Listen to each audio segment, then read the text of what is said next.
اعوذ باللہ من الشیطان الرجیم بسم اللہ الرحمن الرحیم الحمد للہ وکفی وسلام علی عبادہ الذین اصطفی اما بعد بسم اللہ الرحمن الرحیم۔ آج کے سبق میں رکوع نمبر 5 اور 3 اور 4 کا ترجمہ ہوگا، اور اس کے بعد انشاءاللہ جو سابقہ کلاس کے اندر کچھ آیتوں کی تفسیر باقی ہے ان کی تفسیر کے ساتھ ساتھ آج کی ترجمہ کردہ کچھ آیتوں کا تفسیر بیان کیا جائے گا۔ تو آپ لوگ سب سے پہلے ترجمہ لکھو ہے بسم اللہ الرحمن الرحیم۔ وَإِذْ قَالَ، اور یاد کرو، ربک، جب تیرے پروردگار نے کہا، للملائکۃ، فرشتوں سے، انی جاعل، بے شک میں بنانے والا ہوں، فی الارض، زمین میں، خلیفتاً، ایک جانشین یا ایک نائب۔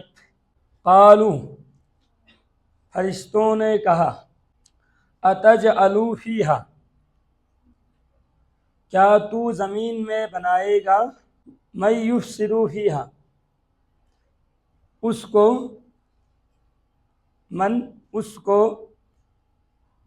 یفسد فیہا، جو اس میں، یعنی زمین میں، اس میں سے مراد زمین میں، جو اس میں فساد کرے گا، یفسد فیہا، جو اس میں فساد کرے گا، ویسفک الدماء، اور وہ خون بہائے گا، ونحن، اور ہم، نسبح، تسبیح پڑھتے ہیں، بحمدک، تیری حمد کے ساتھ، ونقدس لک، اور ہم تیرے پاکیزگی بیان کرتے ہیں۔ قال، اللہ نے فرمایا، انی اعلم، بے شک میں بہتر جانتا ہوں، ما لا تعلمون، جو تم نہیں جانتے۔ وعلم، اور سکھایا اس نے، آدم کو، الاسماء کلھا، تمام چیزوں کے نام، ثم عرضہم، پھر ان کو پیش کیا، علی الملائکۃ، فرشتوں پر، فقال، پس اللہ نے کہا، انبئونی، مجھے خبر دو، باسماء ہؤلاء، ان چیزوں کے نام، ان کنتم صادقین، اگر تم سچے ہو۔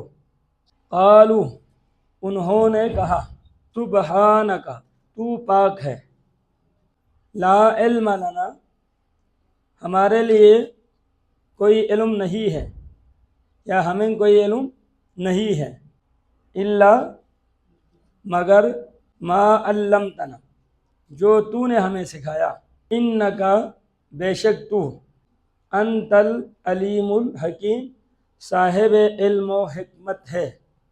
قال، اللہ نے فرمایا، یا آدم، اے آدم، انبئہم، ان کو بتا دے، باسمائہم، ان چیزوں کے نام، فلما انبأہم، پس جب آدم نے ان کو بتا دیا، باسمائہم، ان کے نام، قال، اللہ نے فرمایا، الم اقل لکم، کیا میں نے تمہیں نہیں کہا تھا، انی اعلم، بے شک میں بہتر جانتا ہوں، غیب السماوات والارض، آسمانوں اور زمین کی چھپی ہوئی چیزوں کو، واعلم، اور میں بہتر جانتا ہوں، ما تبدون، جو تم ظاہر کرتے ہو، وما کنتم تکتمون، اور جو تم چھپاتے ہو۔ وَإِذْ قُلْنَا، اور جب ہم نے کہا، للملائکۃ، فرشتوں سے، اسجدوا لآدم، آدم کے لیے سجدہ کرو، فسجدوا، بس تمام فرشتوں نے سجدہ کیا، الا ابلیس، ابلیس کے سوا، ابا، اس نے انکار کیا، واستکبر، اور خود کو بڑا سمجھا، وکان من الکافرین، اور وہ کافروں میں سے ہو گئے۔ وقلنا، اور ہم نے کہا، یا آدم، اے آدم اسکن رہو یا ٹھہرو، انتا تو، وزوجکا اور تیری بیوی، الجنت باغ میں، وکلا منہا اور دونوں کھاؤ اس میں سے، رغدن جی بھر کر، حیث شئتما جہاں سے تم دونوں چاہے، ولا تقربا اور تم دونوں قریب مت ہو جاؤ، ہذہ الشجرۃ اس درخت کے، فتکونا من الظالمین پس تم دونوں ہو جاؤ گے ظلم کرنے والوں میں سے یا ظالموں میں سے، فأزلہما الشیطان عنہا پس شیطان نے ان دونوں کو پھسلا دیا اس سے، فأخرجہما پھر نکلوایا ان دونوں کو، مما کان فیہ جس میں وہ دونوں تھے، وقلنا اور ہم نے کہا، اہبطوا اتر جاؤ، بعضکم لبعض عدو تم ایک دوسرے کے دشمن ہوں گے، وَلَكُمْ فِي الْأَرْضِ اور تمہارے لیے ہے زمین میں، مستقر ٹھکانہ، وَمَتَاعٌ إِلَىٰ حِینٍ اور وقت مقررہ تک یا ایک مخصوص وقت تک کے لیے فائدہ اٹھانا، فَتَلَقَّى آدَمُ پس آدم نے سیکھ لیا، مِن رَبِّهِ اپنے پروردگار سے، کلمات کچھ کلمات، فتاب علیہ پس اللہ اس پر مہربان ہوا، انہ هو التواب الرحیم بے شک اللہ ہی توبہ قبول کرنے والا رحم فرمانے والا ہے۔ قلنا ہم نے کہا، اہبطوا منہا تم اتر جاؤ اس سے، جمیعاً سب کے سب، فإما یأتینکم پھر اگر تمہارے پاس آئے، منی میری طرف سے، ہدن ہدایت، فمن تبع ہدایا تو جو کوئی پیروی کرے ہدایا میری ہدایت کی، فلا خوف علیہم نہیں ہے ان پر کوئی خوف، ولا هم یحزنون اور وہ غمگین بھی نہیں ہوں گے، والذین کفروا اور جن لوگوں نے کفر کیا، وکذبوا بآیاتنا اور میری آیتوں کو یا ہمارے آیتوں کو جھٹلایا، اولئک اصحاب النار یہی لوگ جہنمی ہے، ہم فیہا خالدون وہ اس میں ہمیشہ ہمیشہ رہیں گے۔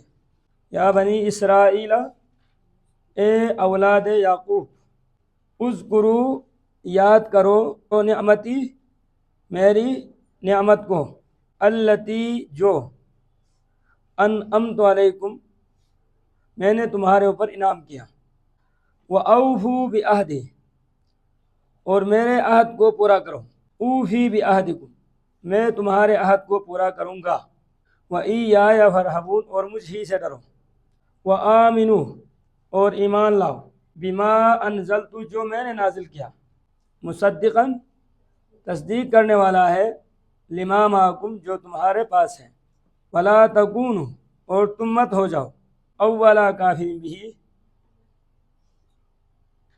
اس کے پہلے انکار کرنے والے، وَلَا تَشْتَرُوا اور تم مت بیچو، بِآیاتی میری آیتوں کو، ثَمَنًا قَلِیلًا تھوڑی سی قیمت میں، وَإِيَّايَ فَاتَّقُونِ اور مجھ ہی سے ڈرو، وَلَا تَلْبِسُوا الْحَقَّ بِالْبَاطِلِ اور تم مت ملاؤ حق کو باطل کے ساتھ، وَتَكْتُمُوا الْحَقَّ اور تم حق چھپاتے ہو، وَأَنْتُمْ تَعْلَمُونَ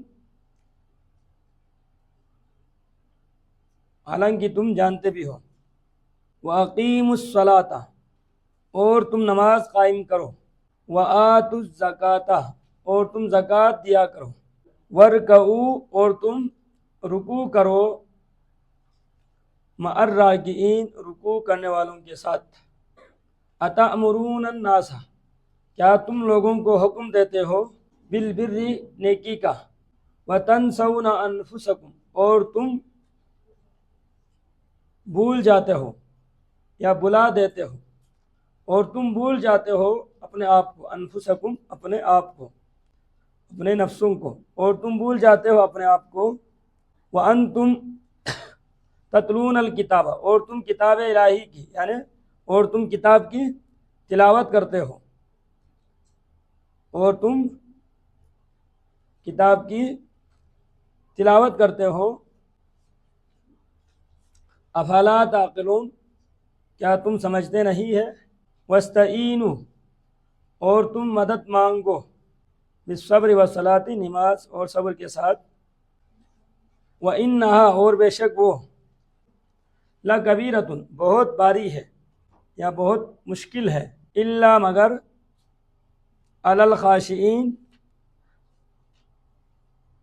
ڈرنے والوں کے لیے نہیں ہے، الذین وہ لوگ، یظنون یقین رکھتے ہیں، انہم ملاقو ربہم بے شک وہ اپنے پروردگار سے ملاقات کرنے والے ہیں، وانہم اور بے شک وہ، الیہ اسی کی طرف، راجعون لوٹنے والے ہیں۔ اس سے پہلے والی آیتوں میں جو آج کی سبق سے پہلے ہے اس میں ایک آیت گزر چکی تھی، ان اللہ لا یستحیی ان یضرب مثلا، بے شک اللہ مثال بیان کرنے سے نہیں شرماتا۔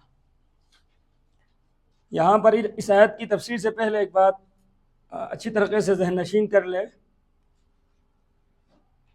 قرآن مجید کے اندر جب اللہ تبارک و تعالیٰ نے مکھی کی مثال بیان کی، وہ آگے سورہ عنکبوت میں موجود ہے 21ویں پارے میں، اسی طریقے سے مکڑی کی مثال قرآن نے بیان کی، تو کفار مکہ نے اعتراض کیا قرآن پر، یہ کیا عجیب کتاب ہے کہ جس میں اتنی حقیر چیزوں کا ذکر ہو رہا ہے، اگر یہ کتاب واقعی میں اللہ کی طرف سے آئی ہوئی ہوتی تو اس کے اندر بڑی بڑی چیزوں کا ذکر ہونی چاہیے تھی، یہ جو چھوٹی چھوٹی حقیر بے حیثیت چیزیں، مکڑی، مکھی، مچھر، ان کا کیا کام ہے قرآن میں؟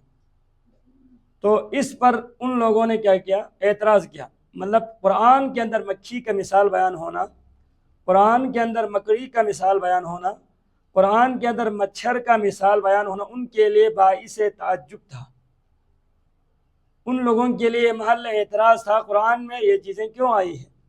اس سے لگتا ہے یہ قرآن اللہ کی طرف سے نہیں ہے، اگر یہ اللہ کی طرف سے ہوتا تو یقیناً اللہ ان چیزوں کو ذکر نہیں کرتے۔ تو ان آیتوں پر جب اعتراض ہوا تو قرآن کی آیت نازل ہوئی، یہ شان نزول کہلاتے ہیں، یہ شان نزول، شان نزول کا مطلب کیا ہے؟ قرآن مجید فرقان حمید کے اندر 500 کے قریب آیتیں ایسی ہیں، مفسرین نے جن آیتوں کی شان نزول بیان کیا ہے ان آیتوں کی پس منظر کو شان نزول کہا جاتا ہے، یہ کس تناظر میں نازل ہوئی، یہ آیتیں اللہ نے کیوں اتاری، یا کس واقعے کی ضمن میں یہ آیتیں قرآن میں آئی، ان واقعات کو یا ان ضرورت کو یا ان مسائل کو شان نزول کہا جاتا ہے۔ قرآن میں تقریباً 500 آیتوں کی شان نزول علماء نے لکھے ہیں، 500 کے قریب آیتیں ایسی ہیں جن کی شان نزول موجود ہے۔ یہ شان نزول جس کو بیک گراؤنڈ بھی کہا جاتا ہے نا، مطلب کسی وجہ سے کوئی واقعہ پیش آ جائے تو جس وجہ سے وہ واقعہ ہمارے سامنے آیا ہے اس وجہ کو کہتے ہیں شان نزول۔ اس کو میں ایک مثال سے آپ لوگوں کو سمجھانے کی کوشش کروں گا۔ گھر کے اندر ایک چھوٹا بچہ ہے جو شرارت کرتا ہے، والدین کو تنگ کرتا ہے، تو اس کے اوپر مار پڑتی ہے، تو مار پڑنے کی وجہ کیا ہے؟ شرارت ہے، بلا وجہ تو کوئی بھی نہیں مارتا اپنے بچے کو، تو یہ شرارت کو شان نزول کہتے ہیں۔ یا ایک سادہ الفاظ میں یوں سمجھیے، دو بائک والے آپس میں ٹکرا گئے، تصادم ہوا، جانی نقصان ہو گئے، خون بہہ پڑا، تو اب یقینی بات ہے دنیا کے ہر متجسس انسان اس کے بارے میں پوچھیں گے کیا ہوا، کیسے ہوا، تو یقیناً کوئی نہ کوئی ریزن ہوگا پیچھے، کوئی نہ کوئی وجہ ہوگی، یا ان کی بائک حد سے زیادہ تیز رفتار ہے، یا ان کی بریک فیل ہو چکا ہے، یا چلانے والے آدمی پر غنودگی کے آثار طاری ہو گیا ہے، یا چلانے والے آدمی کی عقل نے کام کرنا چھوڑ دیا، وہ غلط سائڈ پہ چل رہا ہے۔ مطلب کوئی نہ کوئی وجہ ہوگا جس وجہ سے وہ بائک والے آپس میں ٹکرا گئے، تو اس وجہ کو کہتے ہیں شان نزول۔ تو قرآن مجید کے اندر بھی تقریباً 500 کے قریب ایسی آیتیں موجود ہیں جس کی کوئی نہ کوئی پس منظر موجود ہے، جس کی کوئی نہ کوئی بیک گراؤنڈ موجود ہے، جن کی وجہ سے اللہ نے قرآن میں وہ آیتیں نازل کی ہیں۔ میں قرآن سے ایک مثال دینا چاہتا ہوں تاکہ بات اچھی طریقے سے واضح ہو۔ وہ 28ویں پارے کا جو پہلی صورت ہے نا، سورہ المجادلہ، جو وہاں سے جو سورت شروع ہوتا ہے، قد سمع اللہ قول التی تجادلک فی زوجہا وتشتکی الی اللہ واللہ یسمع تحاورکما، یہ والی آیت ہے۔ یہ والے آیت کے پیچھے ایک واقعہ موجود ہے۔ ایک واقعہ ہے، ایک صحابی کی بیوی بڑی عمر کو پہنچے تھی، سن رسیدہ ہو چکی تھی، ان کی بال بچے چھوٹے تھے، اس کی شوہر نے اس کو اسی عمر میں طلاق دیا۔ اس بوڑھی عورت کو زندگی بھر وہ شوہر کے گھر میں رہی، بڑھاپے کی عمر میں جا کے شوہر نے کیا کر دیا، اس کو طلاق دیا۔ اب طلاق دینے پر اب وہ عورت آ گئی اللہ کے نبی کی دربار میں، اور نبی اکرم سے کہا، اے اللہ کے نبی اب میں کیا کروں؟ نہ میں اس گھر کو چھوڑ کے جا سکتی ہوں، نہ مجھے اس گھر میں رہنے کی گنجائش ہے۔ اگر میں اس گھر کو چھوڑ کے چلی جاؤں تو میں تو بھوک سے مر جاؤں گی، اور میرے چھوٹے چھوٹے بچوں کی پرورش کون کرے گا؟ یہ جو میرا شوہر ہے جس کو ویسے بھی آدھی عقل تو جس کی چلی گئی ہے، اب یہ میرے بچوں کو تو نہیں سنبھال سکتا۔ اگر میں گھر کے اندر رہوں تو میری شوہر نے مجھ سے زہار کا معاملہ کیا ہے۔ یہ فقہ جس نے پڑھی ہے ان کو پتا ہے زہار کیا ہوتا ہے، مطلب بیوی کو بہن سے یا ماں سے یا جو خونی رشتے ہیں جن سے نکاح کی حرمت ہے ان سے تشبیہ دینے کا نام ہے زہار۔ تو میرے شوہر نے مجھ سے زہار کا معاملہ کیا، اب میرے لیے کیا حکم ہوگا؟ تو اللہ کے نبی نے کہا تیرے لیے وہی حکم ہے جو پہلے ہے، تو شوہر سے جدا ہو چکی ہے، اب تو شوہر کے پاس واپس نہیں جا سکتی، اب تیرے بچے اسی کے پاس پڑے رہیں گے، چاہے وہ مرے یا چاہے وہ زندہ رہے۔ تو وہ عورت رونے لگی، اللہ کے نبی یہ تو بڑا مشکل ہوا، میرے بچوں کی زندگی خطرے میں چلی جائے گی اور خود مجھے بھی خطرے ہے، اب میرے اس عمر کے اندر پرورش کون کرے، مجھے کون سنبھالے؟ وہ عورت اللہ کے نبی سے بار بار یہی سوال کرتی رہی، اللہ کے نبی بار بار یہی جواب دیتا رہا کہ تیرے یہی حکم ہے، تو اس سے جدا ہو چکی ہے۔ اسی دوران میں وہ قرآن کی آیت نازل ہو گئی، جبریل امین نازل ہوئے، اللہ کے نبی پر وحی کی مخصوص کیفیت طاری ہوا کرتے تھے، وہ کیفیت اللہ کے نبی کو آ گئی، اور اللہ کے نبی کچھ عرصہ سر جھکا کر نیچے وہ وہی سنتے رہے۔ پھر اللہ کے نبی نے سر اٹھا کر کہا، مبارک ہو تیری آواز اللہ نے 7واں آسمان کے اوپر سن لیا، 7واں آسمان کے اوپر اللہ نے تیرے بات سن لی ہے، تیرے لیے اس میں کوئی حکم اللہ نے نازل کر دیا ہے۔ پھر اللہ تبارک و تعالیٰ نے وہ کفارہ کے احکام نازل کیا۔ تو یہ تقریباً کوئی 3 یا 4 کے قریب آیت ہے سورہ مجادلہ کی شروع میں۔ ان آیتوں کے پس منظر خولا نام کی ایک عورت کی طلاق اور اس کی زہار کی زمین میں آ گئی ہے، تو اس کو کہتے ہیں شان نزول۔ تو جہاں پر میں اگر آپ لوگوں سے یہ کہتا ہوں کہ شان نزول لکھو تو آپ لوگوں کو پریشان ہونے کی ضرورت نہیں ہے۔ آیت کے پیچھے جو پس منظر ہے، آیت کے پیچھے جو بیک گراؤنڈ ہے، جس کی تناظر میں جس کی وجہ سے وہ آیت اللہ نے اتاری ہے، اس واقعے کو یا اس مسئلے کو یا اس ضرورت کو کہتے ہیں شان نزول۔ اب یہ قرآن کے اندر اللہ نے مچھر کی مثال بیان کی، جیسا کہ وہ سابقہ سبق میں آپ لوگ اپنے قرآنوں میں لکھ چکی ہے۔ تو اللہ نے مچھر کی مثال بیان کیا تو وہی اعتراض آ گیا، اب یہ قرآن اتنی بڑی کتاب ہے، اللہ کی طرف سے آئے ہیں، تو اس قرآن کے اندر یہ مچھر کی مثال بیان کرنے کا کیا مطلب ہے؟ تو اللہ تبارک و تعالیٰ نے قرآن کے اندر ان کی رد میں یہ آیت نازل فرمائی کہ اللہ کوئی بھی مثال بیان کرنے سے نہیں شرماتا، چاہے وہ مچھر ہو یا مچھر سے بھی کوئی چھوٹی چیز ہو، اللہ تعالیٰ مثال بیان کر دیتا ہے۔ اب یہاں پر آپ لوگوں نے اس بات کو سمجھنا ہے مثال بیان کرنے کی حکمت کیا ہے، مثال کیوں بیان کی جاتی ہے۔ اب تک آپ لوگ تقریباً 5 رکوع آج سے مکمل ہو چکے ہیں، ترجمہ کتنے مثال پڑھ چکے ہیں آپ لوگ؟ جو شروع سے ہمارے درس میں شریک ہے، اب تک یہ جو 5 رکوعات کے اندر ہم نے کتنے مثال پڑھے ہیں قرآن کی؟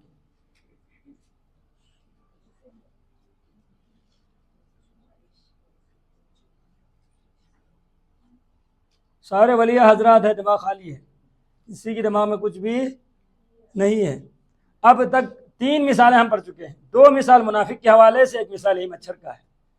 وہ آ گیا نا کہ ان منافقوں کی مثال تیز موسلادھار بارش کے اندر ان لوگوں کی طرح ہے جو اپنے کانوں میں انگلیاں ٹھونس لیتے ہیں، اور دوسری مثال اس آدمی کی طرح ہے کہ جو تاریک رات میں روشنی آگ جلاتا ہے۔ یہ 2 مثال۔ اب یہ تیسرا مثال آ گیا یہاں پر مچھر کے حوالے سے۔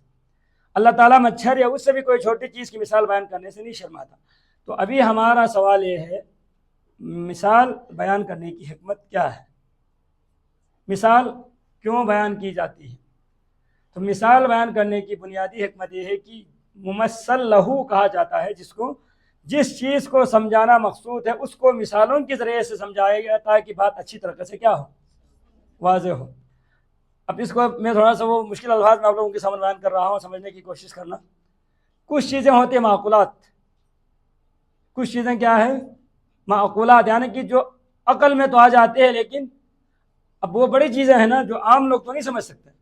جو آپ ایک دیہاتی آدمی ہے جن کی زندگی ایک سادہ زندگی جن کی گزر چکی ہے، اب ان لوگوں کو تو یہ باتیں سمجھ نہیں آتی۔ اب ایک بڑی حقیقت کو بیان کرنے کے لیے یقینی بات ہے اہل علم لوگ ہو جن کی دماغ اونچے لیول کا ہو، یقیناً وہ تو سمجھ جائیں گے، لیکن جو کم دماغ والے لوگ ہیں جن کی زندگی سادی زندگی ہے، جو لوگ دیہاتوں کے اندر اپنی زندگی گزر بسر کرتے ہیں، اب ان لوگوں کے لیے وہ بڑی حقیقت بیان نہیں ہو سکتے۔ اب اس بڑی حقیقت کو بیان کرنے کے لیے ایک مثال پیش کی جاتی ہے۔ اب مثال پیش کرنے سے ایک دیہاتی آدمی بھی اس کو بخوبی کیا کر لیتا ہے، سمجھ لیتا، اس کو بخوبی کیا کر لیتا ہے، سمجھ لیتا۔ ابھی مثال کے طور پر میں آپ لوگوں کو کہوں جنت اتنی خوبصورت ہے، جنت اتنی خوبصورت ہے، وہاں پر پرسکون زندگی ہے، آسائش ہے، نعمتیں ہیں، راحتیں ہیں، محلات ہیں، حور ہیں، قصور ہے، انسان کی دماغ میں اتنی ساری چیزیں آ جاتی ہیں۔ اب یہ تو بتانے سے یقیناً بات مکمل سمجھ نہیں آئے گی، لیکن پھر میں نے کہا کہ آپ دنیا میں سادہ یوں سمجھ لیجیے کہ جنت کی حسن شنگریلا کی طرح ہے، تو کچھ نہ کچھ قریب ہوگا نا دماغ۔ جن لوگوں نے وہ جگہ دیکھ لی ہے، جن کو پتہ ہے کہ وہ خوبصورت ہے، وہاں پر ہر چیز کی ایک سہولت موجود ہے، پرسکون جگہ ہے، تو میں نے کہا جنت کی ایک ظاہری چھوٹی سی مثال دنیا کے اندر آپ شنگریلا سے لے لیں۔ جنت کے اندر آبشار ہے، تو اب یقینی بات ہے آبشار کتنے بلندی پر ہے، کیسے گرتا ہے پانی۔ میں نے کہا وہ منٹوخا کا جو آبشار ہے آپ اس کو دیکھ لیں۔ تو یہ ایک مثال ہے جس کی ذریعے سے آپ کو جنت کی حسن، جنت کی مناظر، جنت کی وہ خوبصورتی سامنے لانا مقصود ہے۔ تو مثال بیان کرنے کی اصل وجہ ایک بڑی حقیقت کو سمجھانا مقصود ہے۔ اس حقیقت کو سمجھانے کے لیے قرآن بار بار کن کا مختلف قسم کی مثالیں بیان کریں گے، جیسا کہ وہ سورہ عنکبوت کے اندر ایک آیت آ گئی ہے، میں اسی کو سمجھانے کی کوشش کروں گا، آپ اسی کو سمجھیے۔ وہاں پر نا سورہ عنکبوت کے اندر ایک مکھی کا مثال ہے، ایک مکڑی کی مثال ہے۔ قرآن عجیب کتاب ہے، بہرحال یہ میرا موضوع نہیں ہے، لیکن پھر بھی میں ضمن کہہ رہا ہوں آپ لوگوں سے، قرآن نے کوئی بھی چیز خالی نہیں چھوڑی۔ مچھر کی مثال قرآن میں ہے، مکھی کی مثال قرآن میں ہے، مکڑی کی مثال قرآن میں ہے، چونٹی کی مثال پوری ایک سورت قرآن میں ہے، ہاتھی کے بارے میں قرآن میں ذکر ہے، جانوروں کے بارے میں، انسان کے بارے میں، درختوں کے بارے میں، پہاڑوں کے بارے میں، آسمان و زمین کے بارے میں، ہر چیز کے بارے میں کوئی نہ کوئی قرآن کے اندر آیت موجود ہے۔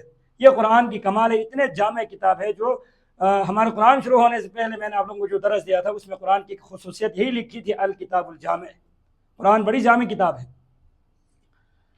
وہاں پر اللہ تبارک و تعالیٰ نے یہ مثال غور کر لینا، پھر ہم آگے چلیں گے۔ یہ جو بت پرست لوگ ہیں نا، جو اللہ کے علاوہ غیروں کی بندگی کرتے ہیں، کوئی لات کی عبادت کر رہا ہے، کوئی منات کے آگے سجدہ کر رہا ہے، کوئی مختلف، جیسا کہ ہندوستان کے اندر گھوڑوں کی عبادت کرنے والے بھی لوگ موجود ہیں، گائے کو مقدس سمجھنے والے قوم موجود ہے۔ اب کیا سے کیا بتاؤں، میں نے کسی سے ایک مرتبہ یہ بھی سنا تھا، ہندوستان کے اندر تقریباً 3 کروڑ سے زیادہ خدا ہے، ہر قبیلے کا الگ خدا ہے، ہر لوگوں کا الگ خدا ہے۔ خود مکے کے اندر کفار مکہ کی 360 خدا خانہ کعبہ میں موجود ہے، باقی باہر کی دنیا میں ان کی جیب میں، ان کی گھروں میں پتہ نہیں کتنے خدا تھے، صرف خانہ کعبہ کے اندر جو خدا انہوں نے لا کے رکھا تھا وہ 360 تک پہنچ چکے تھے۔ پھر اللہ کے نبی آ کر سب کو اللہ کے نبی نے ختم کیا۔ تو بہرحال یہ جو معبودان باطلہ کی عبادت کرنے والے لوگ ہیں نا، اب ان کی خداؤں کی کمزوری بیان کرنے کے لیے قرآن نے ایک مثال دیا ہے۔ قیامت کے دن یہ معبودان باطلہ نہ ان کی سفارش کر سکے گا، نہ ان کو کوئی عذاب اللہ کی دور کر سکے گا، نہ ان کو جنت کی کوئی صنعت دلوا سکے گا، نہ ان کے پر آنے والے جہنم کی کوئی عذاب ان سے ہٹا سکے گا۔ اب اس کی مثال بیان کرنے کے لیے اللہ نے قرآن میں ایک مثال بیان کرنے، بڑا خوبصورت مثال، اللہ نے اس مثال کو مکڑی کی جالے سے تشبیہ دی، مکڑی کی جالے سے۔ جس طرح مکڑی کا جالا ہے نا، انتہائی کمزور، معمولی سا ہوا کی جھونکا آ جائے وہ تتر بتر ہو جاتا ہے، ٹوٹ پھوٹ کا شکار ہو جاتا ہے۔ وہ مکڑی کا جالا جس نے جو گھر بنا تھا، جس نے جو اپنی ایک تار کی جو ایک جال بچھائی تھی، اب معمولی سا ہوا کا جھونکا آنے پر وہ تہس نہس ہو جاتا ہے، ادھر کی ادھر ادھر کی ادھر ہو جاتا ہے۔ اللہ تبارک و تعالیٰ نے ان خداؤں کی کمزوری بیان کرنے کے لیے وہ مثال بیان کی۔ اب دماغ میں آ گیا نا کہ ان کے خدا کتنا کمزور ہیں۔ اب کسی کی کمزوری بیان کرنے کے لیے اللہ نے وہاں پر کس سے کام لیا؟ مکڑی کی جالے سے کام لیا۔ خداؤں کی طاقت کا ان کو کچھ علم نہیں تھا، ان لوگوں نے تو بہت کچھ سمجھ رکھا تھا اپنے خداؤں کو، لیکن اللہ نے وہاں پر ایک مکڑی کی مثال بیان کر کے بتا دیا یہ مکڑی ایسی چیز ہے جو ہمارے نگاہوں کے سامنے ہے، جن کی جالیں ہم آئے روز دیکھتے ہیں، کتنے کمزور ہے، آپ معمولی سے قریب جا کر اس کے اوپر پھونک لگا دیں وہ ٹوٹ جاتا ہے، وہ درہم برہم ہو جاتا ہے۔ تو اس طرح کی مثال بیان کرنے کا اصل وجہ یہ ہوتا ہے ایک بڑی حقیقت کو ذہن انسانی کے قریب لانے کے لیے مثال بیان کی جاتی ہے۔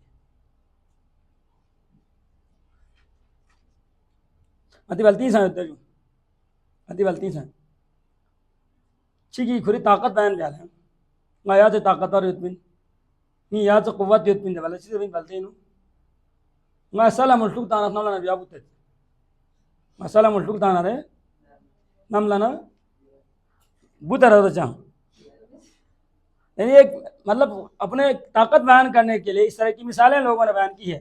اسی طریقے سے کسی کی کمزوری بیان کرنے کے لیے متی بلتی ہوں مثال بذات خود خواہ مقصود میں اصل مقصود کیا ہے، ایک حقیقت سمجھنا ہے۔ تو متی جی کی کمزوری بیان بت حقارت بیان بت تو اس کے لیے متانا اچھی طرح کیا بتایا تھا، بلتی میں کسی کی کمزوری بیان کرنے کے لیے ایک مثال ہے۔ اب وہ مثال کیا ہے بتا دیتا کہ کسی پر شستہ نہیں ہو، کسی تشیش بندے وہی جو سونے نہیں دیتا، جو انسان کی کپڑوں میں گھس کے انسان کو پریشان کر کے نہ کوئی غلاپیوں میں نہ کوئی بڑا نہ کوئی شام ہے، انسان کو خون چوستا ہے ادھر سے ادھر ادھر سے ادھر، اتنا تیز ہے اس کی حص، معمولی لاپ و قریب ہے من خود چوپتا ہے، اللہ نے اس کی حص اتنی تیز رکھی۔ تو کسی کی کمزوری بیان کرنے کے لیے آتا کہ کسی پر شستہ نہیں ہو، مطلب شستن پرانا زمانے، اب تو ہم تو جدید زمانے کے لوگ ہیں، ہمیں تو ان چیزوں کو کیا خبر۔ پرانے زمانے میں لوگ جو گھروں کے اندر بچھانے کے لیے جو لکڑی سے بنائے ہوئے جو دری وغیرہ کی جگہ پر استعمال کیا کرتے تھے، کارپیٹ وغیرہ کی جگہ پر، اس کو کہتے ہیں چھستن۔ تو مطلب خود چامتے پھاڑنا سا چامتے کی یا چھستن اوپن گھٹ پہ تو مطلب کسی کی کمزوری اپنا مقصد وجہ کہتے ہیں مچھری حالات زندگی سے میں وہاں پر مطلب کسی کی کمزوری بیان کرنا ہوتا ہے کہ تیری حقیقت ہمارے سامنے اس سے زیادہ نہیں ہے، جس طرح ہمو جانور کیڑا مکوڑے چام تفار نسامل آخر جا کے وہ اسی کارپے کے نیچے ہی تب جانا ہے، اسی کے نیچے ہی رہنا ہے۔ تو یوں نے تو قرآن ان مثال بیان بیت بھی اصل وجہ پوائنٹ ایک حقیقت کو سمجھانا مقصود ہے۔ تو اللہ تبارک و تعالیٰ نے یہاں پر مچھر کی مثال بیان کر دیا۔ اب اس مچھر کی مثال بیان کرنے کی ایک حکمت یہاں پر یہ بیان ہوا کہ مچھر یا مثال پخانگ کو سیم بہت سے لوگوں نے انکار کر دیا کہ یہ قرآن اللہ کا نہیں ہے، یہ قرآن اللہ کا نہیں ہے۔ اگر اللہ کا قرآن ہوتا تو اس میں بڑی چیزوں کا ذکر ہونی چاہیے تھی، لیکن اتنی چھوٹی چیزوں کا تذکرہ، اس کا مطلب یعنی کہ قرآن اللہ کا نہیں ہے۔ تو وہ لوگ اسی سے گمراہ ہو گئے، اسی سے قرآن کا منکر بن گئے، اسی سے اللہ کے نبی کی رسالت پر شک کرنے لگے۔ اور دوسرے مومنین جو لوگ تھے جن کی اللہ پر ایمان تھا، ان لوگوں نے کہا کہ انہ الحق، یہ مثال اللہ کی طرف سے بالکل صحیح ہے، اللہ نے جو بیان کیا بالکل حق ہے، اس کے اندر ہزاروں حکمتیں ہیں، لہٰذا اس مثال کے اندر کوئی بھی خرابی نہیں ہے۔ اور ان لوگوں نے اسی مثال کے ذریعے حق کو کیا پا لیا۔ میں یہاں پر ایک ضمن ایک اور بات کرنے لگا ہوں، یہاں پر بات چلی ہے مچھر کی، جس سے ہمارے قریبی دوستی ہے۔ تو یہ کیڑا مکوڑوں میں سب سے کمزور ہے، یہ انسان کی خون چوستا ہے، معمولی سے آپ اس کو ہاتھ کی انگلیوں میں دبا دے مسل دے تو وہ مر جاتا ہے۔ اور اس کے بالمقابل نا جو سب سے بڑا جانور ہے ہاتھی، ہاتھی کی پیٹھ پر 8-10 لوگ آرام سے سوار ہو سکتے ہیں، بالکل چھت کی طرح ہے اس کے جو کمر ہے۔ اور ہاتھی کی سونٹ آپ لوگ دیکھتے ہیں، ہاتھی تو ہمارے یہاں تو نہیں موجود، لیکن جن لوگوں نے دیکھا ہے ان کو پتا ہے کہ کتنی بڑی جسامت ہے ہاتھی کی۔ لیکن اللہ کی قدرت آپ ذرا سوچئے، اللہ تبارک و تعالیٰ نے جو چیزیں اللہ نے ہاتھی کے اندر رکھی نا، وہی ساری چیزیں مچھر کے اندر بھی موجود ہیں۔ اتنا بڑا جسم رکھنے والا ہاتھی، جس کے اندر اللہ نے جو سسٹم رکھا ہے کھانے کی، پینے کی، سانس لینے کی، چلنے کی، دیکھنے کی، سننے کی، سونگھنے کی، ذائقہ چکھنے کی، اب دفاع کرنے کی، دشمن سے لڑنے کی، اب گھر بنانے کی، گھونسلہ بنانے کی، جو بھی ہے مطلب اب وہ ساری چیزیں اللہ نے کس کے اندر بھی رکھی ہے۔ اب آپ خود اندازہ لگا دیں اللہ کتنا بڑا کاریگر ہے، اتنے چھوٹے سے مچھر کے اندر وہ ساری سسٹم اللہ نے فٹ کر رکھا ہے جو ایک ہاتھی کی جسم میں موجود ہے۔ حضرت امام جعفر الصادق علیہ السلام نے کہا اللہ نے وہ ساری چیزیں جو ہاتھی کی اتنے بڑے جسم میں موجود ہے وہ سب اللہ نے مچھر کے اندر رکھ دیا، اور اللہ نے مچھر کو ہاتھی کے مقابل 2 چیزیں مزید عطا کی۔ 2 چیزیں ایسی ہے جو مچھر میں ہے ہاتھی میں کیا ہو سکتا ہے؟ ایک پر ہے وہی تو پر سے اڑے گا نا. وہ خون چوسنا تو اس کی غذا ہے. اب یہاں وہ ہاتھی ہون سے کام لیتا ہے اپنے سونڈ سے، اور یہاں پر وہ اپنے اس منہ کے ذریعے سے خون چوس لے، باہر لیے نہیں. حضرت امام جعفر صادق علیہ السلام کہتا ہے کہ اللہ تبارک و تعالیٰ نے ہاتھی کی جسم کی تمام سسٹم اللہ نے مچھر کے اندر بھی رکھی ہے، لیکن دو چیزیں مچھر کے اندر زائد ہیں. ایک چیز تو کیا ہے؟ وہی پر ہے. پر ہے کہ جو ہاتھی میں نہیں ہے. اور دوسری چیز کیا ہے؟ دو سینگ اللہ نے دیا ہے. مچھر کی سینگ ہاتھی کے پاس نہیں ہے. اب دیکھیں اللہ کی قدرت، جسامت کی دیوار سے کتنا فرق ہے. اگر آپ ایک ترازو میں ہاتھی رکھ دیں، ایک ترازو میں اگر مچھر رکھے، تو ایک مچھر تو کیا آپ لاکھوں مچھر آ کے رکھ دیں، لیکن وہ ہاتھی والا جو ترازو کا حصہ ہے وہ ہلے گا بھی نہیں. لیکن سسٹم کے اندر دیکھ لیں اللہ نے دونوں کے اندر کتنے کمال سے اللہ تعالیٰ نے کام کیا ہے، کاریگری کی ہے. اتنی چھوٹی جسم رکھنے والے مخلوق میں اللہ تعالیٰ نے دو چیزیں مزید زائد عطا کر رکھی ہے. تو یہ کائنات کے اندر غور و فکر کرنے کا ایک سلسلہ ہے. نہج البلاغہ کے اندر ایک خطبہ ہے، آپ لوگ اگر پڑھنا چاہیں تو پڑھ لیں. چمگاڈر کے حوالے سے علی کا ایک بڑا عجیب خطبہ ہے. بھارت میں خطبہ یہاں پہ نہیں بیان کروں گا کیونکہ وقت نہیں ہے. کہ رات کو اڑنے والا جو پرندہ ہے نا چمگاڈر، اس کی متعلق علی نے مکمل ایک خطبہ دیا ہوا ہے. عجیب خطبہ ہے علی المرتضیٰ کی. اس کی حکمتیں بیان کی ہے اور اس کی زندگی کے اسرار رموز بیان کی ہے. تو کائنات کے اندر کوئی بھی چیز اپنے جگہ پر بیکار ہے تو ہم ہیں. بیکار ہے تو کون ہے یا نہیں ہے؟ کھانا ہے، پینا ہے، سونا ہے، جاگنا ہے. مطلب ہمارا جو سفر ہے نا وہ bedroom to washroom ہے. Bedroom to washroom ہمارا کارگو سسٹم ہے. یہاں سے کھا لیا، یہاں سے جا کے خالی کر دیا. ایکسپورٹ اور امپورٹ کے علاوہ ہمارا کام ہے ہی نہیں. واقعی کائنات کے اندر کوئی بھی چیز ہو نا وہ اپنے کام سے غافل نہیں ہے. ہر کوئی اپنے اپنے ڈیوٹی میں مصروف ہے. اگر غافل ہے، لاپرواہ ہے، سستی کا شکار ہے تو حضرت انسان ہے بس. چلو جی، یہاں پر ایک اور بات ہے، اللہ تعالیٰ نہیں شرماتا. تو کیا بے شرم نعوذ باللہ من ذالک، کیا ہم یہ کہہ سکتے ہیں کہ اللہ کو کوئی شرم نہیں ہے؟ یہاں پر ایک بات عقیدے کا مسئلہ ہے، یہ بات کو بھی سمجھ لینے کی کوشش کیجیے گا. جتنی بھی اللہ کی صفتیں ہیں نا، مثال کے طور پر آپ لوگ دو صفتیں بارہا پڑھ چکے ہیں، الرحمن الرحیم. رحمت کا مطلب کیا ہے؟ وہی تو جو میں نے یہاں پہ آپ لوگوں کو سکھایا نا. رحمت کا اصل معنی ہے دل نرم ہونا. رقت قلب کو کہا جاتا ہے رحمت. آپ کسی پہ مہربان ہوتے ہو نا، مہربان ہونے سے پہلے آپ خود اپنے اوپر اندازہ لگا لیں آپ کا دل اس کے اوپر کیا ہوگا؟ پگھل جائے گا. غریب کو دیکھ کر جس کے اندر رحم کا جذبہ پیدا ہونا، اس کو کہتے ہیں جذبہ رقت قلب. تو اللہ تبارک و تعالیٰ جو بندوں پر مہربان ہے، تو کیا اللہ کے اندر بھی کوئی ایسی صفت ہے، کیفیت ہے کہ کسی کی غریبی دیکھ کر، کسی کی بیچارگی دیکھ کر، کسی کی بیماری دیکھ کر، کسی کی زندگی کی مشکلات اللہ کا دل پگھلتا ہو پھر جا کے اللہ اس کے اوپر مہربان کرے؟ کیا ایسا ممکن ہے؟ نہیں ہے. ایسا نہیں ہے. اللہ کا دل ہے ہی نہیں تو اللہ تعالیٰ کا دل پگھلے گا کہاں سے؟ بات سمجھنے کی کوشش کرے. ابھی یہ شرم حیا خداوندی اسی کو سمجھانے کے لیے میں نے وہ مثال دیا ہے. رحمت کا مطلب ہے دل کا نرم ہونا. آپ کسی پہ رحم کرتے ہیں نا، آپ خود اپنے پر ذرا تجربہ کر کے دیکھ لیں. آپ کے گھر پر کوئی بھکاری آ جاتا ہے، اس کی حالت انتہائی کیا ہے؟ خستہ ہے، ناگفتگی حالت ہے، چہرہ اس کی کیا ہے؟ غبار آلود ہے، کپڑے پھٹے ہوئے ہیں. وہ آپ کی گھر کے آ کے قسم قسم کی سزائیں لگاتا ہے، تو آپ کی دل پہلے اس کے اوپر کیا ہوگا؟ پگھل جائے گا. آپ سمجھے گا یار یہ تو اللہ کا بندہ ہے، کتنا غریب ہے، بیچارہ ہے، مجبور ہے، جس کی بیٹی گھر کے اندر پریشان ہے، جس کی بچے گھر ہسپتال میں زیر علاج ہے. اب یہ جو مطلب اس کا مطلب ہے، اس مطلب کو سن کر آپ کی دل میں پہلے رحم پیدا ہوگا. پھر رحم پیدا ہونے کے بعد اس کی اوپر آپ عملی جامہ پہنانے کے لیے حرکت کرے گا. آپ اس کو کوئی آٹا لا کے دے گا، کوئی کپڑا دے گا، کوئی پیسے دے گا. تو رحم کا بنیادی مقصد ہوتا ہے رقت قلب، دل کا نرم ہو جانا. لیکن اللہ تبارک و تعالیٰ کے لیے یہ معنی نہیں ہوگا.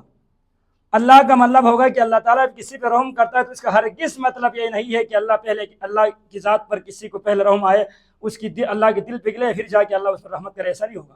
بلکہ اللہ کی رحم کرنے کا مطلب اللہ تعالیٰ بغیر رقت قلب کے اللہ تعالیٰ سیدھا سیدھا کیا کر دیتا ہے؟ رحمت عطا کر دیتا ہے.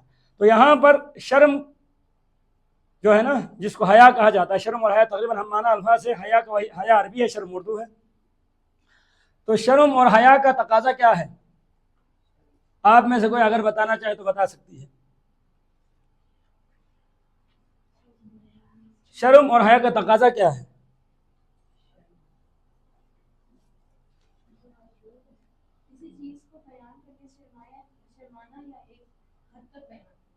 کیا بیان کرنا؟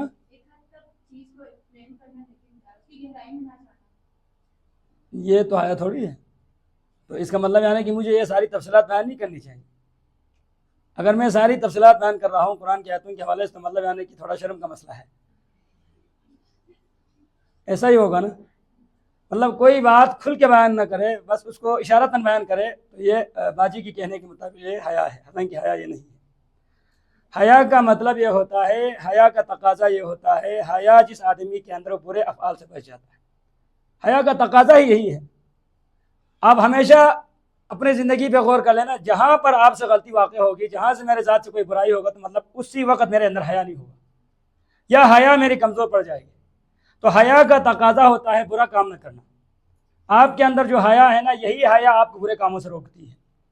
مسلمان عورتوں کی خوبی یہی ہے نا، اللہ کے نبی نے کہا ایک مرتبہ، آپ لوگوں کے لیے خصوصی طور پر یہ پیغام یاد رکھنے کی ہے، نبی اکرم صلی اللہ علیہ وآلہ وسلم نے ایک مرتبہ صحابہ سے سوال کیا، عورتوں کے لیے سب سے بہترین زیور کیا ہے؟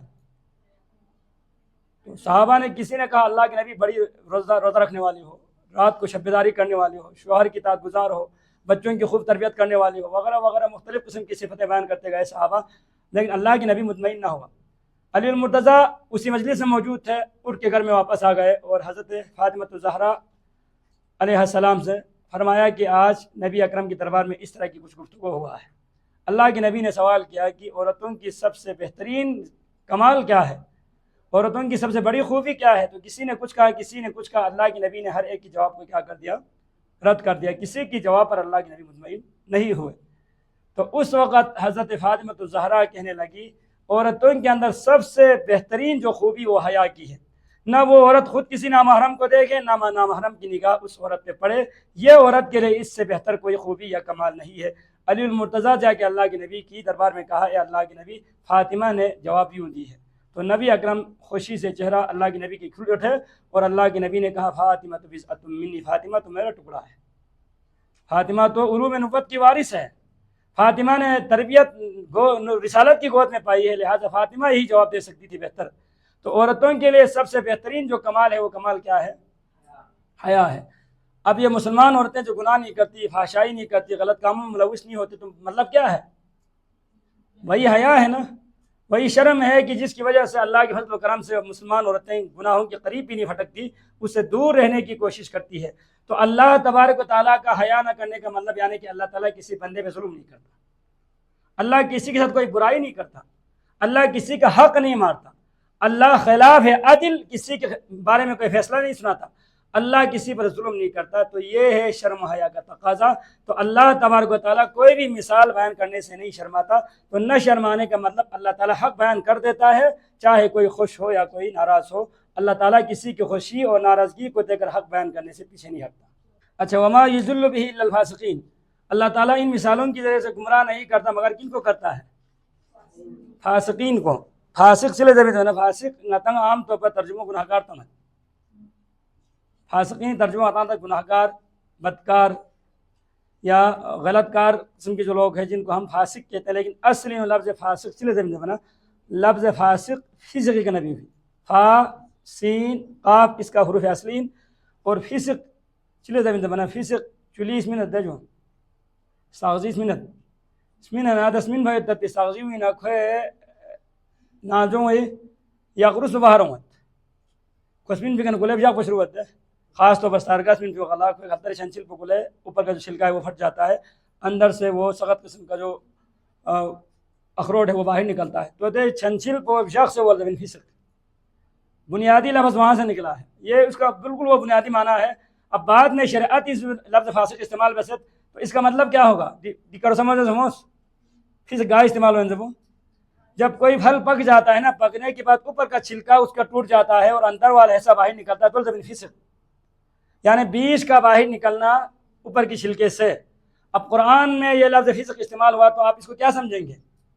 اس کا مطلب یعنی کہ اپنے حدود تجاوز کرنے والا، اپنے حدود پار کرنے والا۔ جس طرح بیج چھلکے کے اندر سے باہر نکلتا ہے، اسی طریقے سے فاسقین کا مطلب حدود الہی سے باہر قدم رکھنے والا۔ تو فاسقین صورت میں زمانہ قرآن یہاں پر 3 صفتیں بیان کی فاسقین کی، فاسقین کی 3 صفتیں۔ نمبر 1 الذین ینقضون عہد اللہ، وہ اللہ تعالیٰ کی وعدے کو کیا کر دیتا ہے؟ توڑ دیتا۔ اللہ کے وعدے سے مراد کیا ہے؟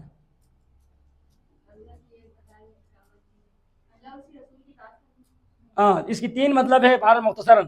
پہلا وعدہ تو یہ ہے کہ عالم ارواح کے اندر جہاں پر صرف ہمارے روحیں موجود تھی، اس وقت اللہ نے ہم سے ایک سوال کیا تھا، الست بربکم، کیا میں تمہارا پروردگار نہیں ہوں؟ وہاں پر ہم سب کی روحوں نے ہی جواب دی ہے کہ قالوا بلی، اللہ تو ہمارا پروردگار ہے۔ اس عہد کی نافرمانی کرنا مطلب اللہ کو رازق نہ سمجھنا، اللہ کو رب نہ سمجھنا، اللہ کی ربوبیت کے خلاف عمل کرنا۔ اللہ نے یہ وعدہ ہم سے وہاں سے لیا تھا، دنیا کے اندر ہم نے اس وعدے کو کیا کر دیا؟ بلا دیا۔ تو فاسقین کی پہلی صفت اللہ کے عہد کو توڑنے والا۔ اور دوسرا یہاں پر اللہ کے عہد سے مراد یہ ہے کہ اللہ کی ذات نے انبیاء سے عہد لیا تھا کہ تمام انبیاء اپنے پیغمبر کی کیا کریں گے؟ محمد رسول اللہ کی اطاعت کریں گے۔ اور امتوں سے بھی اللہ نے عہد لیا تھا کہ جب بھی تمہارے پاس میری طرف سے کوئی ہدایت آئے، اس ہدایت کو کیا کرو گے؟ ماننا تمہارے اوپر لازم ہوگا۔ اب انبیاء کی نبوت ہو یا قرآن ہو یا جو بھی اللہ کی کتاب ہو، اس کتاب کو ماننے کا اللہ نے ہم سے وعدہ لیا تھا۔ اب دنیا کے اندر آ کے ہم نے اس وعدے پر عمل کرنا کیا کر دیا؟ چھوڑ دیا۔ ہم نے نبی کی تعلیمات پر عمل نہیں کیا، ہم نے قرآن کی آیتوں کو نہیں سنا، لہٰذا عہد الہی توڑنے کا مطلب اس وعدے کو توڑنا ہے۔ اور تیسرا مطلب جو اس سے بھی واضح ہے، یہاں پر عہد الہی سے مطلب کیا ہے؟ آپس کی معاہدے کو توڑ دینا، ایک دوسرے سے وعدہ کرنے کے بعد وعدے کو کیا کر دینا؟ توڑ دینا۔ اب یہاں پر ایک سوال آپ لوگ کرنے کا حق رکھتے ہیں اگر کرنا چاہے تو، یار ہم نے آپس میں معاہدہ کیا تو اس میں اللہ کا کیا کام ہے؟ ہمارے آپس کی معاہدہ، میں نے ابھی جو اقبال بھائی یہاں موجود ہے، میں نے اس سے کہا کہ میں آپ کے گھر آؤں گا، لیکن میں اس کے گھر نہیں گیا، میں نے اس کی ساتھ جو معاہدہ کیا، معاہدے کو میں نے توڑ دیا۔ تو یہ بھی عہد الہی توڑنے کی مترادف ہے۔ تو مطلب یعنی کہ کوئی مسلمان جب بھی کوئی معاہدہ کرتا ہے تو آپس میں قسم اٹھاتا ہے، اللہ کے نام درمیان میں رکھتا ہے، اللہ کے نام کی قسم ہم تمہیں کوئی تکلیف نہیں دیں گے، یا تمہارا ہمارا تعلقات آپس میں ٹھیک رہیں گے، تمہارے دشمنوں کی ساتھ ہمارا کوئی لینا دینا نہیں ہوگا۔ مطلب اس طرح کی مختلف معاہدات انسان کی زندگی میں ہوتی ہے، تو ان معاہدات کے اندر اللہ کا نام لیتا ہے انسان۔ اس نام لینے کی وجہ سے اگر آپ اس معاہدے کو توڑ دیں تو مطلب یعنی کہ آپ نے اللہ کے نام کا لاج بھی نہیں رکھا۔ لہٰذا معاہدہ توڑنا منافقین کی ایک صفت ہے۔ آپ لوگوں کو معلوم ہے، اردو کی اسکولوں میں آپ لوگ کتابوں میں پڑھتی آئی ہے کہ منافقین کی صفتیں کیا ہے، تو سب کو سوالوں کی جواب معلوم ہے: جھوٹ بولنا، وعدہ خلافی کرنا، عہد شکنی کرنا، خیانت کاری کرنا، گالی دینا، کئی بھی صفتیں وارد ہے۔ تو یہ معاہدہ کا توڑنا اچھی بات نہیں ہے۔ قرآن کی روح سے یہ کیا ہے؟ فاسقین کی پہلی صفت۔ اور دوسری صفت وَيَقْطَعُونَ مَا أَمَرَ اللَّهُ بِهِ أَن يُوصَلَ، جن جن چیزوں کو اللہ نے جوڑنے کا حکم دیا، فاسقین ان کو کیا کر دیتے ہیں؟ توڑ دیتے ہیں۔ اب اللہ نے جن کو جوڑنے کا حکم دیا اس کی توڑنے کا کیا مطلب ہے؟ توجہ ہے کہ تمہیں تھی میں یہ توجہ یوں ہٹائی سو ہونے والا مثال معمولی صاحب لوگوں کی توجہ ہٹ جاتی ہے۔ تجھے بزرگیت چی کمال چی کشف و کرامت چی روحانیت چی میں نے صرف تجربہ ہے طلباء کو ہم دوسرے مطلب یہ ہمیں تو اتنا اندازہ ہوتا ہے کہ فلاں یہاں پر ہے، فلاں یہاں پر نہیں ہے۔ تو یہاں پر فاسقین کی دوسری صفت یہ بیان ہوئی کہ وہ اللہ تعالیٰ کے احکام کو کیا کر دیتے ہیں؟ جس کو اللہ نے جوڑنے کا حکم دیا وہ اس کو توڑ دیتے ہیں۔ اس کا مطلب کیا ہے؟ ہاں بالکل صحیح۔ پہلی بات یہ ہے کہ آپس کی تعلقات، رشتہ داریاں، آپس کی جو ہمارے مختلف قسم کی رشتہ داریاں موجود ہیں، ان رشتہ داروں کو توڑنا یہ قرآن کی روح سے فاسقین کی ایک صفت ہے۔ یہاں پر آپ لوگ خود اندازہ لگا لیں کہ اگر کسی کے اندر یہ عادت موجود ہو، اپنے بہن سے بات نہیں کرتی، اپنے والدہ سے وہ بات نہیں کرتی، یا باپ سے جس کی رشتہ کب سے منقطع ہو چکا ہے، یا پڑوس سے جو اللہ نے ہمیں حسن سلوک کرنے کا حکم دیا وہ نہیں کر رہا، یا اللہ تعالیٰ نے جو اللہ کے احکام پورا کرنے کا ہمیں جو حکم دیا تھا وہ نہیں کر رہا، تو مطلب یعنی کہ کیا ہے؟ ہمارے اندر ایک فسق کی صفت آ چکی ہے۔ اچھا جی، کیف تکفرون باللہ وکنتم امواتا فاحیاکم ثم یمیتکم ثم یحییکم ثم الیہ ترجعون۔ یہ آیت نمبر 28 کے اندر اللہ تبارک و تعالیٰ نے انسان کی زندگی کی 5 ادوار بیان کیا ہے، 5 مرحلہ بیان ہوا ہے۔ مطلب اس کا یہ ہوا نا کہ اتنا سفر چاہیے، ہم ایک لمبے سفر میں ہے، ابھی ہم ایک اسٹیشن پہ رکا ہوا ہے، مطلب منزل جی کے پڑاؤ تا سے آپ اپنی اس زندگی کو آخری زندگی نہ سمجھیں۔ اب انسان کی زندگی میں 5 ادوار تو اس آیت کی روح سے ہے، ورنہ اگر آپ تھوڑی گہری نگاہ سے دیکھ لینا تو انسان کی زندگی کا ہر دن ایک منزل ہے۔ اس اعتبار سے انسان کی زندگی کی مختلف مراحل اور منازل ہے۔ اس قرآن کے اندر سب سے پہلے قرآن نے کیا کہا؟ وَكُنْتُمْ أَمْوَاتًا، تم کیا تھے؟ مردہ تھے، مطلب بے جان، تمہارے کوئی حرکت نہیں تھی، تم کوئی زندہ انسان نہیں تھے۔ یہ کس واقعے کی طرف اشارہ ہے؟ قرآن کہتا ہے کہ تم اللہ کی کیسے انکار کر سکتے ہو، حالانکہ تم کیا تھے؟ مردہ تھے۔ اب یہ مردہ ہونے کا تعلق کس زمانے سے ہے؟ عالم ارواح میں مردگی کہاں سے آ گئی؟ نہیں، وجود سے پہلے کی زندگی، دنیا میں آنے سے پہلے نطفے کی شکل میں، خون کی شکل میں، لوتھڑے کی شکل میں، غذا کی شکل میں، مٹی کی شکل میں، ذرات کی شکل میں تھے نا، ہمارا کوئی نام و نشان موجود نہیں تھا۔ اس وقت ہم سب کیا تھے؟ ایک ایسی دنیا کے اندر بس رہے تھے جہاں پر خود ہمیں اپنی شناخت نہیں تھی۔ تو دے ہر سولہ زمین مردہ، ایک مرحلہ وہ ہے کہ جو ہم پر گزر چکا ہے، دے مرحلوں غتان گلے وہ گام سے، اس مرحلے سے آگے آپ نے سفر کیا ہے اور ابھی ایک دوسرے مرحلے میں ہے۔ فَأَحْيَاكُمْ، پھر اللہ نے تمہیں کیا کیا؟ اب یہی زندگی ہے، یہی زندگی ہے۔ اسی زندگی کے اندر آپ تقریباً 9 مہینہ ماں کے پیٹ میں رہے، پھر اس کے بعد 2 سال گود میں رہے، پھر اس کے بعد خود چلنا شروع کر دیا، پھر ابھی اسی عمر میں ہے۔ تو مطلب یعنی کہ ابھی وہ دوسری جو مرحلے میں ہے کہ جہاں پر اللہ نے ہمیں مردہ ہونے کے بعد زندگی عطا کی ہے۔ ثم یمیتکم، پھر اللہ تمہیں کیا دے گا؟ موت دے گا۔ یہ تیسرا دور ہے انسان کا۔ یہ کس دور کی طرف اشارہ ہے؟ یہ کس دور کی طرف اشارہ ہے؟ اسی زندگی کی موت کی طرف اشارہ ہے۔ اسی زندگی کے اندر کوئی 50 سال، کوئی 60 سال، کوئی 70 سال، کوئی 120 سال کے بعد مر جاتا ہے، پھر اللہ تعالیٰ اس کو کیا کہتا ہے؟ وجود کی بات عدم کی طرف لے کے جاتا ہے۔ 3 دور۔ فَأَحْيَاكُمْ، پھر اللہ تمہیں کیا کرے گا؟ ثُمَّ يُحْيِيكُمْ، پھر اللہ تمہیں زندہ کرے گا۔ اس زندگی کا تعلق کہاں سے ہے؟ اس زندگی کا تعلق عالم برزخ سے ہے، قبر سے ہے۔ بتائیں یک چیز دے قبر تھن بتا کو تنگا کو سے تا سے شم، اس کے بعد بتائیں زندہ ہوئے حیران ولا مانگا تھن اس طریقے کی اتپتی کی سن نان ات پنکھو تا سے ایسی تا سے تو فسکل لت جگہ جی لکنڈل سان پاس سو تھا مدامت امولس کا در اشلس کا در میمول در کلا در پتہ ہم سو ہمت گن لان کو گن لو ہائے حالو نہ گن لو اب تک آتا حیران ون انسان۔ اس وقت اللہ کی اگر مدد رحمت شامل حال نہ ہو تو پھر انسان فرشتوں کا جواب بھی نہیں دے سکے گا۔ یہ بھری کافر کون لقب نہیں فاب سے کھلتا اطلاع پکل فوراً ملائک کو نومت نکر ان کا سوال جواب تیرا پوسوین دے تک ہوں اس سے گھٹنا ہا بندو اللہ کڑو منہ میں ان مسلمان نہ دینا۔ اب اللہ تعالیٰ نے دنیا کے اندر ایمان کی نعمت عطا کر رکھی ہے تو وہ ایمان وہاں پر کام آئے گا۔ فوراً خود کہ اللہ رب خدا کی رب اسلام کی دین نبی محمد کی نبی، تو وہاں پر آپ سے سوال جواب ہوگا۔ اس کے بعد آپ کو پھر سلایا جائے گا، پھر سلایا جائے گا۔ اب سلانے کی 2 طریقے ہیں۔ ایک طریقہ تو یہ ہے کہ جو لوگ دنیا کے اندر نیک اعمال کرتے رہے، نمازیں پڑھتے رہے اور اللہ کے احکام پر چلتے رہے تو دمین الحدیث اس طرح دیتے کہ نم کا نومت العروس ذر لو، یعنی کہ خیان دینے بھی سنگیتوں جیسا کہ نئی نویلی دلہن ہو جاتی ہے، مطلب بالکل ان کو نرمی کے ساتھ، پیار و محبت کے ساتھ، شفقت کے ساتھ فرشتوں کو سلا کے چلا جاتا ہے۔ کوئی تکلیف، کوئی پریشانی، کوئی ٹینشن میں خبر نہ ہو، جو پرسکون کو جنتی بننا ہے، اس کی قبر سے ایک دروازہ کھول دیا جاتا ہے جنت کے اندر۔ جنتی تام میں نتام لیکن قیامت لوگ ایمن تک دکھ ماتا ماتے قبر پہ دکھ لیکن نتی قبر پہ نہ جنت اور لذبہ چک پہ کھڑکی چک، وہاں سے وہ فرشتہ جو آپ کی نیک اعمال ہے، حسین خوبصورت شکل میں آپ کے پاس آئے گا۔ دونوں جیسے یہاں کڑا بندو کوئی میٹھی میٹھی باتیں، اچھی اچھی باتیں آپ سنیں گے، یعنی مطلب وحشت محسوس آمد، گھبراہٹ محسوس آمد، والدین جدا سو تکلیف حال محسوس آمد، تو دے کھڑکی بار بار جنت میں دگت آپ کو میدان محشر میں حساب و کتاب وہاں پہ جانا ہے۔ یہاں خوشبو ہوندگت جنت نعمت میں ہوندگت، اور کفار ہو تو ان کو کانٹوں پہ سلایا جاتا ہے، نیچے اس کی آنکھ، اوپر آنکھ، دائیں بائیں آنکھ، ہر جگہ پر آنکھ ہے آنکھ۔ پھر اس کی قبر سے جہنم کی طرف ایک دروازہ کھول دیا جاتا ہے، اور ایک انتہائی سخت ترین بدزبان ایک دوست اس کے پاس آ کے کہتا ہے کہ میں وہی تمہارا اعمال ہوں جو دنیا میں تم انجام دیا کرتے تھے، لیکن روزانہ قبر پہ نہ دے کھڑکی کی ذریعے سے جہنم دکھاتا ہے، یہ دیکھ لو تمہارا جہنم، تم نے میدان محشر کے بعد یہاں پہ آنا ہے، یہاں پہ سڑنا ہے، یہاں پہ کرنا ہے۔ تو متن قبر اللہ وہاں پر پھر زندہ ہوگا، سوال جواب ہوگا، اس کے بعد نیک اور نیا لیاموں کس کے آپ اگر چامن اور نارے، پھر آپ کو روزانہ کے اعتبار پر عذاب ہوگا، آپ کی جہنم آپ کو دکھلایا جائے گا۔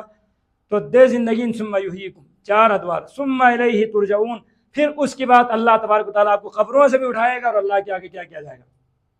لوٹایا جائے گا۔ دنیا کی مزید تفصیلی گفتگو ہوگا اس میں، لیکن وقت میں دوہرے آتا، پھر کبھی انشاءاللہ ٹائم سنا رہے انسانی موت حیات کیا ہے اس پر گفتگو کریں گے۔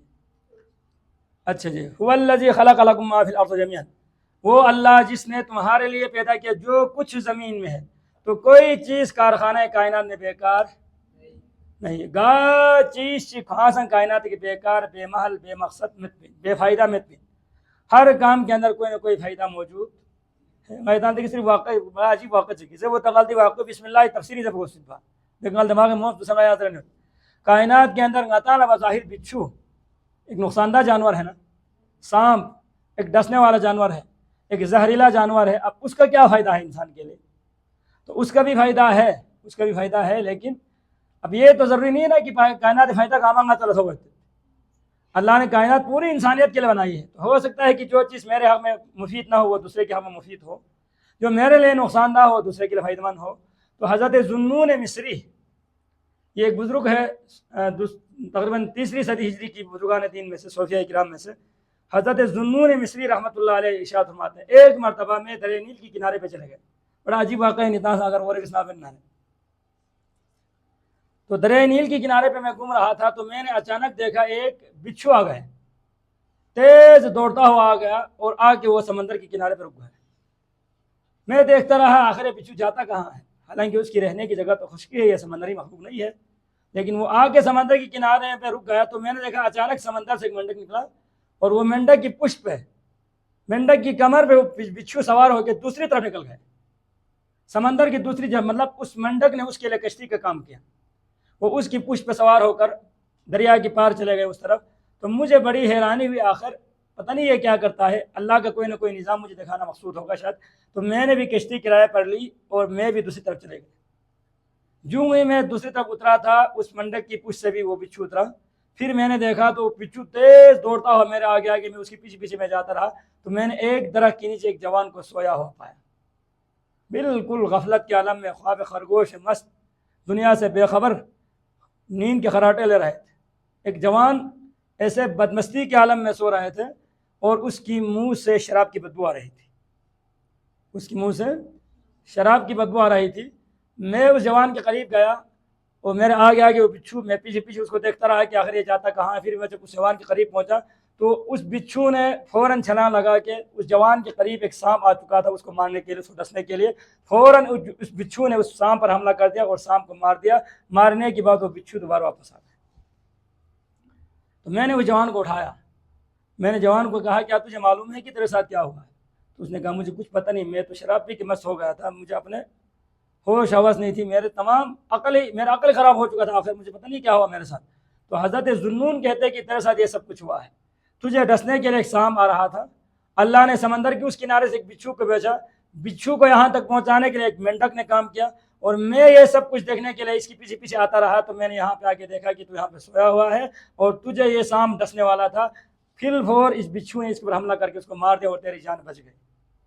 اور حضرت ذوالنون مصری کہتے ہیں کہ کیا تجھے پھر بھی شرم نہیں آتی اس اللہ کی رحم پر؟ وہ اللہ تجھے بچانے کے لیے تو وہاں سے اتنا انتظام کر کے بچھو کو لے کے آ گیا اور سانپ کی ڈسنے سے تجھے بچا لیا، تو شراب کی مستی میں بے خود ہے، تجھے اپنی خبر تک نہیں، اللہ کی خبر تک نہیں۔ تو اس جوان نے ایک چیخ ماری اور اس نے توبہ کر دی اور اللہ کی ولیوں میں شامل ہو گیا۔ تو اللہ کی رحمتیں ہیں کائنات کے اندر۔ بچھو بظاہر ہمارے حق میں نقصان دہ ہے، لیکن کائنات کے اندر کوئی نہ کوئی فائدہ اس کا بھی ہے، کوئی نہ کوئی وہاں پر اس کا فائدہ ہے۔ تو کائنات کے اندر کوئی بھی چیز اللہ نے بیکار پیدا نہیں کیا۔ هو الذی خلق لکم ما فی الارض جميعا، جو کچھ کارخانہ کائنات میں ہے خدا نے کس کے لیے پیدا کیا ہے؟ انسان کے لیے پیدا کیا۔ حضرت انسان خدا کا کیا ہے؟ آخری پروجیکٹ ہے۔ اس پوری کائنات کو اللہ نے سجایا ہے تو کس کے لیے ہے؟ انسان کے لیے۔ جو ہما غتی بھر شد ہے نتان قرآن مذہبی برکل لایا تھا تخما رسول کا سلم التصی برکل نتان لفظ پہ چیز گامی نتان غلام سنس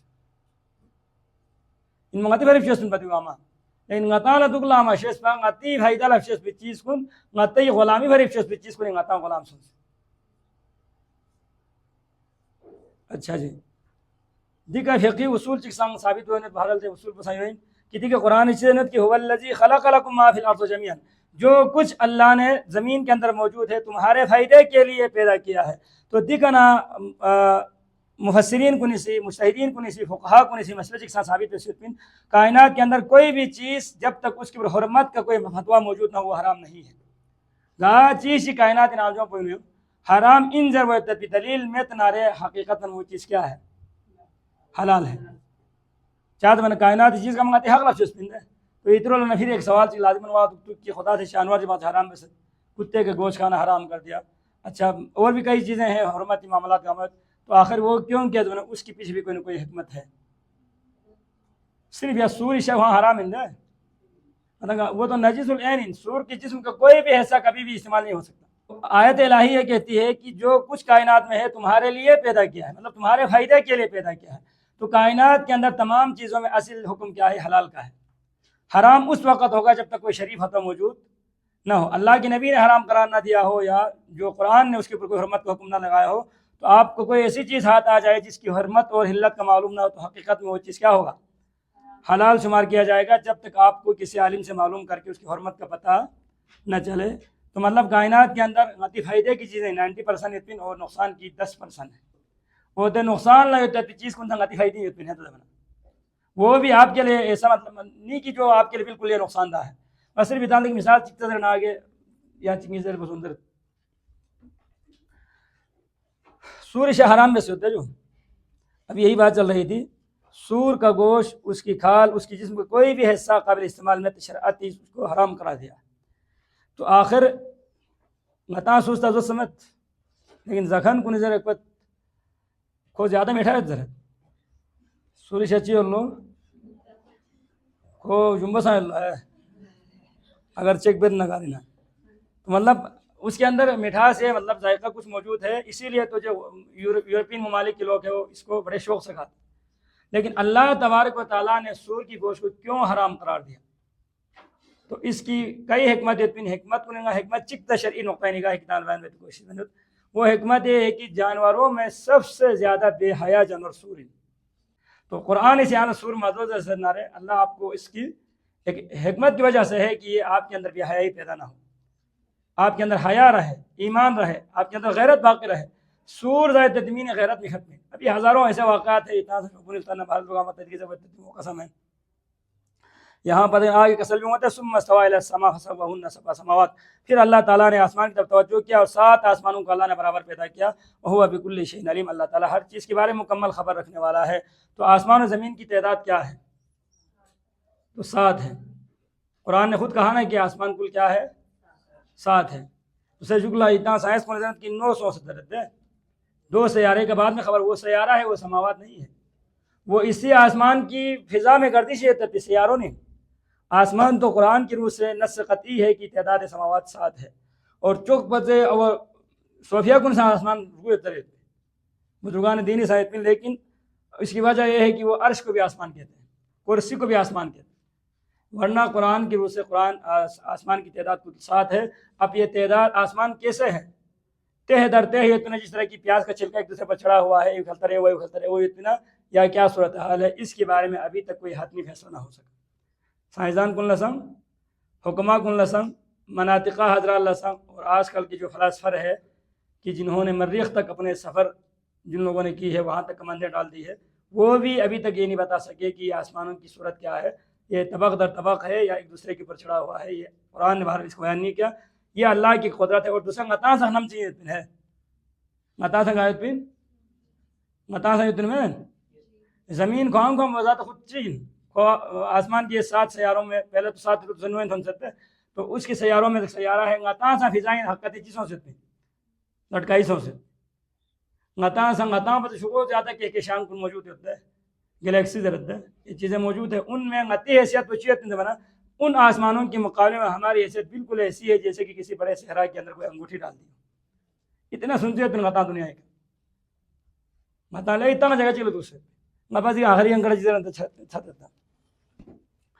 امام جعفر صادق علیہ السلام یہ تعالیٰ سمجھ تو کہ امام جعفر صادق گا تو ملے تو چاہ بتمت پی اچھا بھیا تعمیر 2 رکعت امام تو نے۔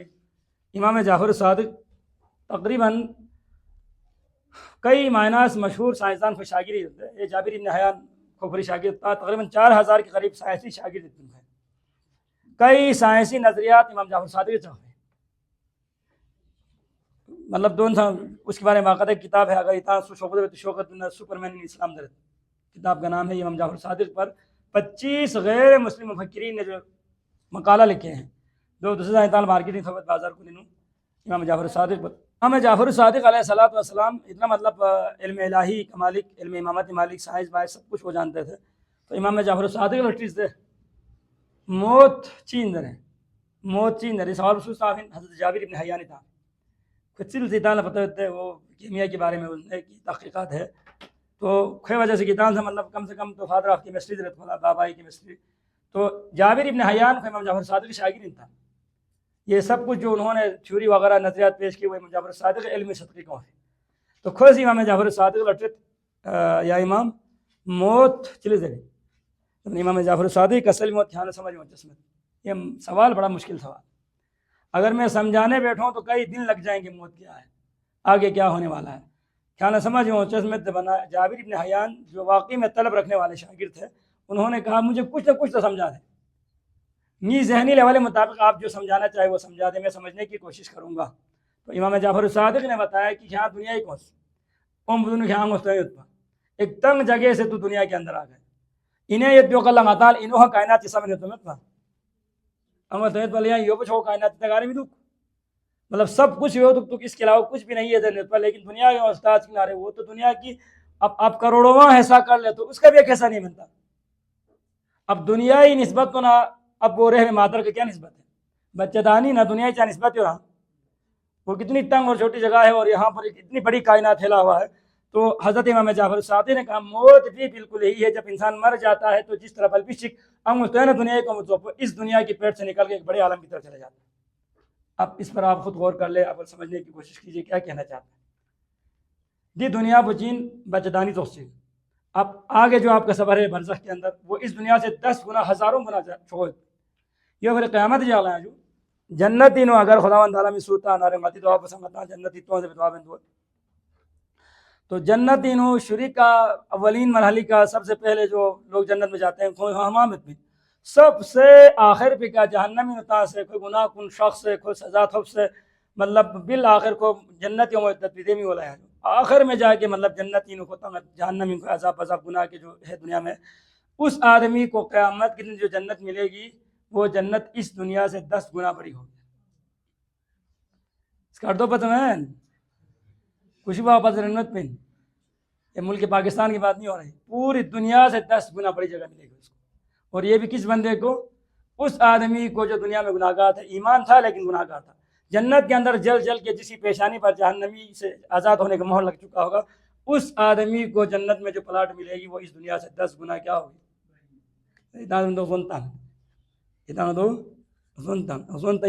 وہی جو پہلے میں نے مثال بیان کیا ہے کہ دنیا کی قوم تھا وہاں سے یہاں پہ آنے کے بعد ہمیں پتہ چلا کہ وہ تو کتنی تاریخ جگہ پہ آتا ہے، ابھی کتنی بڑی جگہ پہ آ گئے.